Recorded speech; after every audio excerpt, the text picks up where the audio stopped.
আগের পর্বে আপনারা দেখেছিলেন বাঁশবাগানের ভূত প্রবীরকে মেরে ফেলেছে। প্রবীর নিজেও একজন ভূত হয়ে রয়ে গেছে সেই বাঁশবাগানে। তারপর থেকে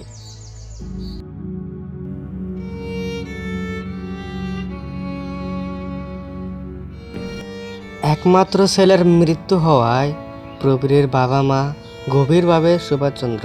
রান্নাবান্না খাওয়া দাওয়া সবই প্রায় বন্ধ। প্রবীরের বাবা কাজে যাওয়াও ছেড়ে দিয়েছে। তারা কখনো ভাবতে পারেনি যে তাদের সাথে এত বড় ঘটনা ঘটে যাবে।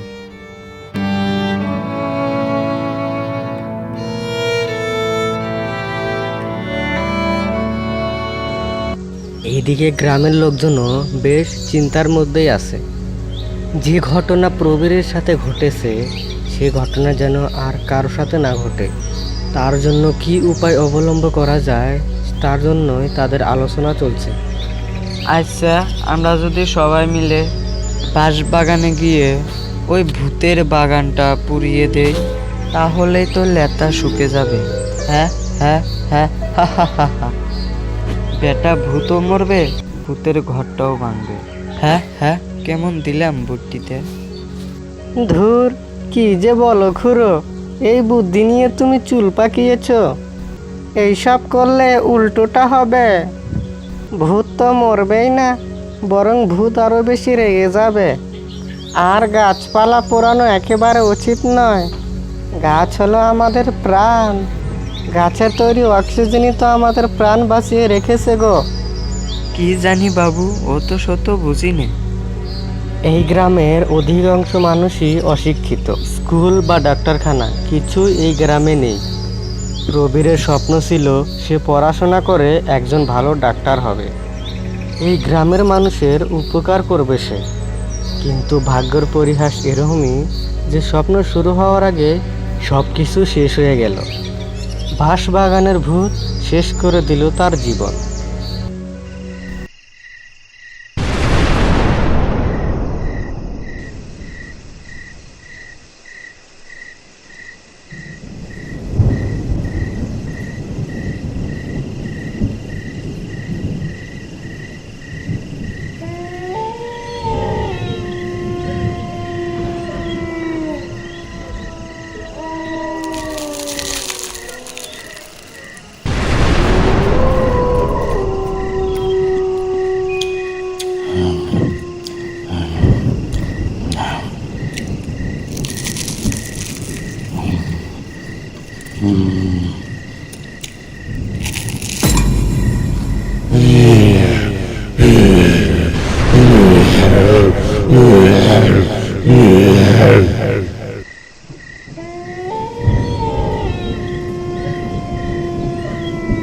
প্রবীর তার বাবা মাকে কিছু বলতে চায়, তাই সে তার বাড়ির দিকে এগিয়ে যায়।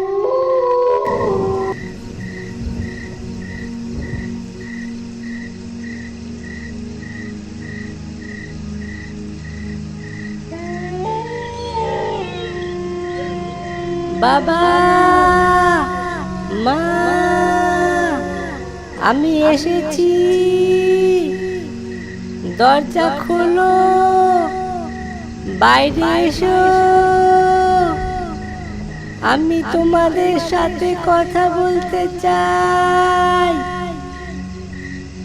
হ্যাঁ হ্যাঁ, প্রবীর আসছে, প্রবীর আসছে।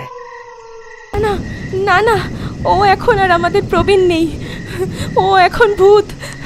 আমার খুব ভয় করছে, আমার খুব ভয় করছে।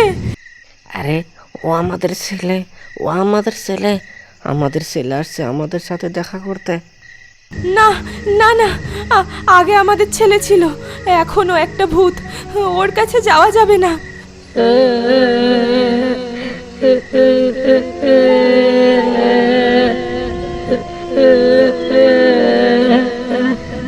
বাবা, মা, একবারটি দরজাটা খোলো, আমি কিছু বলতে চাই। খোলো, বাইরে এসো। না, আমরা আমরা কোনো কথা শুনতে চাই না। চলে যা, চলে যা তুই, আমাদের ভয় করছে।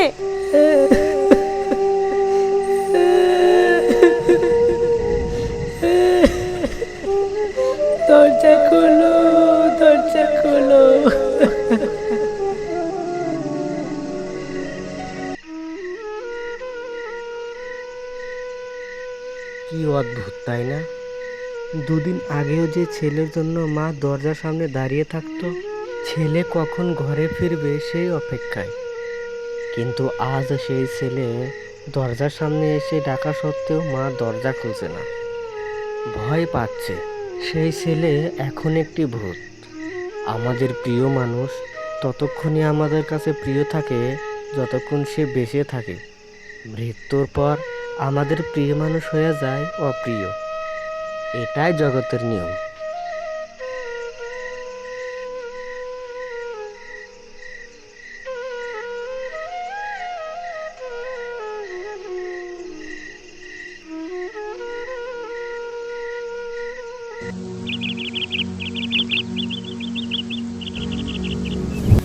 প্রবীরের ভূত যে এই গ্রামের মধ্যে এসেছিল সেটা গ্রামের অনেক লোকে জেনে গিয়েছে। প্রবীরের কান্না গ্রামের অনেক লোকেই শুনেছে। তারা প্রত্যেকেই ভয় পেয়ে একজন তান্ত্রিকের কাছে যায় এবং সব কথা বলে।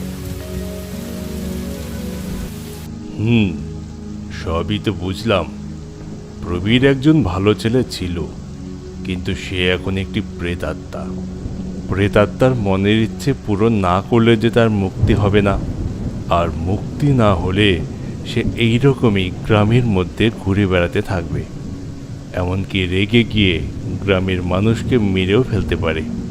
তাই ও যা বলতে চায় সেটা শোনা উচিত।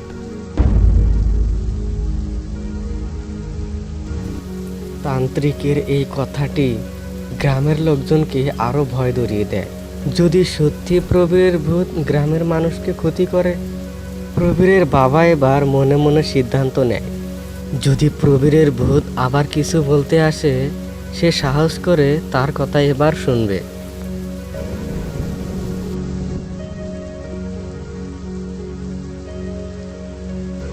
বেঁচে থাকতে প্রবীর গ্রামের মানুষের সবসময় ভালোই চেত। বর্তমান সময়কালে যে মানুষ জীবনের উপর যে মারণ ভাইরাসের প্রভাব চলছে, এই বিরুদ্ধে গ্রামের মানুষকে লড়াই করা শেখানো, গ্রামের মানুষকে সচেতন করে তোলা তার প্রধান উদ্দেশ্য ছিল। এই কথাগুলি সে তার বাবা মাকে বলতে চায় যে তারা যেন এই কাজটি তার হয়ে করে দেয়। কিন্তু সে যে এখন ভূত, তাকে এখন সবাই ভয় করে। কেমন করে বলবে সে এই কথাগুলি? এমন সময় দেখে যে একটি ছেলে বাঁশবাগানের সামনে দিয়ে হেঁটে হেঁটে যাচ্ছে।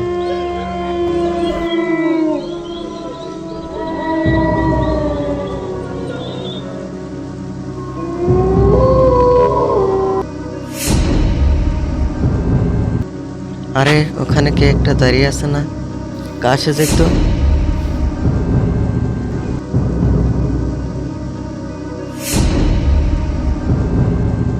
হ্যাঁ হ্যাঁ, ভূত ভূত।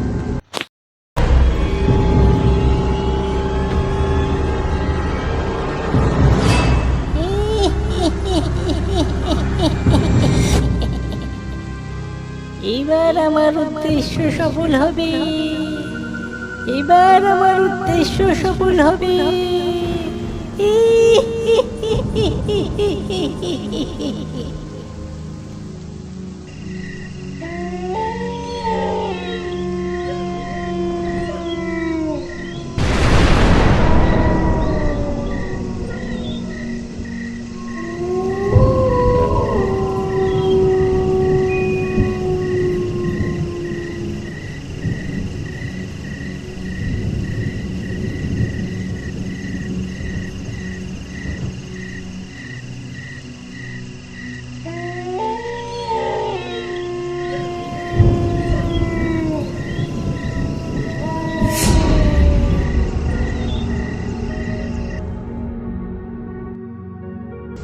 সকালবেলা গ্রামের মধ্যে সৈকল পড়ে যায়।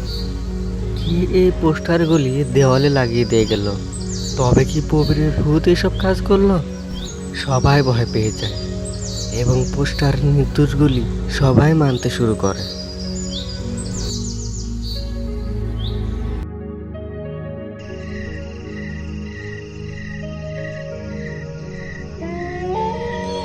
সাধু বাবা, সাধু বাবা, বাইরে আসুন, কিছু কথা বলার আছে।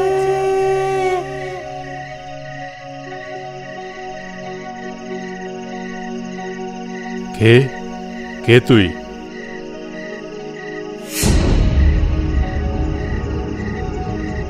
এ কি তুই?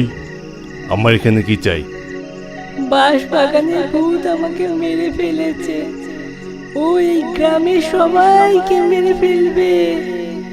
আপনি ওই ভূতের মুক্তির ব্যবস্থা করুন, না হলে ও কাউকে ছাড়বে না। কিন্তু ওই ভূতের পরিচয় না জানলে যে আমি কিছু করতে পারবো না। ও আর কেউ না, আমাদের গ্রামের সজল, যাকে গ্রামের মানুষ চুরির দায়ে পিটিয়ে মেরে ফেলেছে। ঠিক আছে, আমি এটা করব, আর এর সাথে তোরও মুক্তির ব্যবস্থা করব।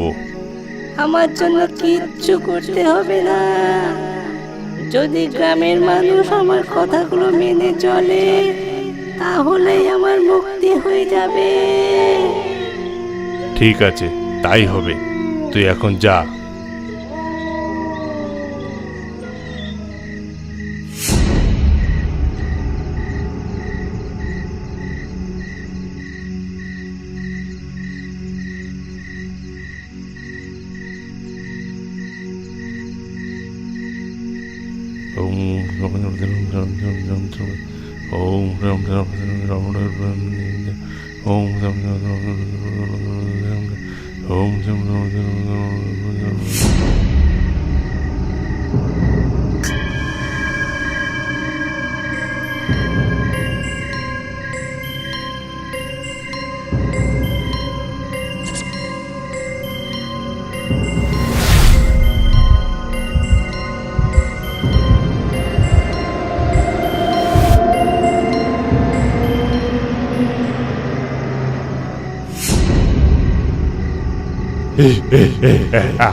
এসব করে কোনো লাভ নেই।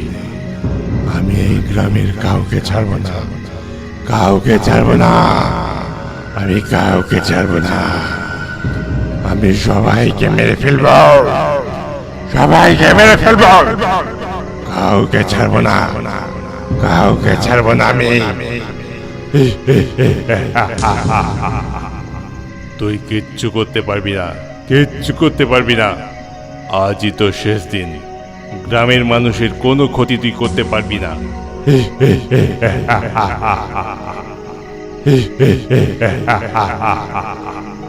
ওং ঐং ক্লিং চামুণ্ডায় স্বাহা।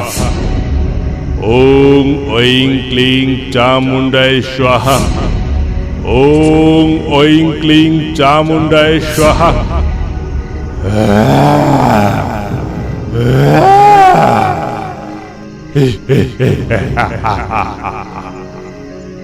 যেতে তোকে হবেই, যেতেই হবে তোকে।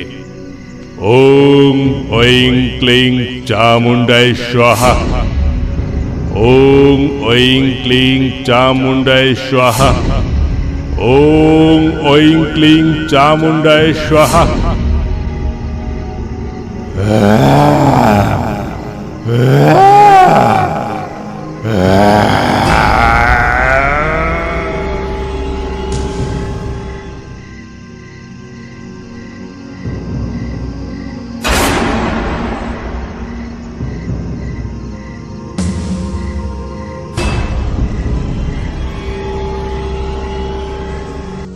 প্রবীর বেঁচে থাকতে যেমন গ্রামের মানুষের ভালো চেয়েছে, তেমনি মরে গিয়েও সে গ্রামের মানুষের ভালো করে দিয়ে গেল। দুঃখের বিষয়, একজন বাবা মা হারালো তার সন্তানকে। আমি আপনাদের কাছে অনুরোধ জানাচ্ছি, প্লিজ আপনারা মাস্ক পরুন, বারবার হাত সাবান বা স্যানিটাইজার দিয়ে পরিষ্কার রাখুন এবং বাইরে গেলে অবশ্যই দূরত্ব বজায় রেখে এই করোনা ভাইরাসের বাড়বাড়ন্ত কমিয়ে দিন। আজকের মতো গল্প এখানে শেষ করছি। পরবর্তী ভিডিও নিয়ে ফিরছি খুব তাড়াতাড়ি। প্লিজ সঙ্গে থাকুন, ভালো থাকুন আর দেখতে থাকুন আমাদের ভৌতিক স্টোরিজ কার্টুন।